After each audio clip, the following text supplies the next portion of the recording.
Collier County, they say they have people who are trapped. Downtown Naples has still got water flooding in it, but they've also redirected the phone calls that are going to Lee County, which you were just talking about, to Collier County, and there are people who are desperate for help. So they're actually putting out word in this county, please, don't call us unless it's a dire emergency. We can't come and get you anyway. Those barrier islands, they're trying to figure out who didn't leave those barrier islands. We're under mandatory evacuation, but all that means is that if you don't leave, that they won't come and rescue you until they can. And they can't. The winds are not down enough anywhere on the western coast of Florida.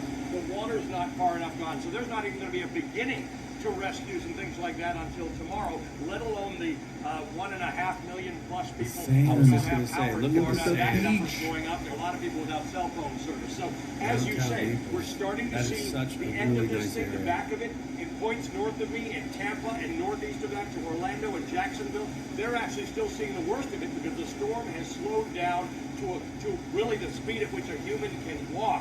And that's just going to saturate the ground, and more trees and poles are going to come down, and that's going to cause more outages.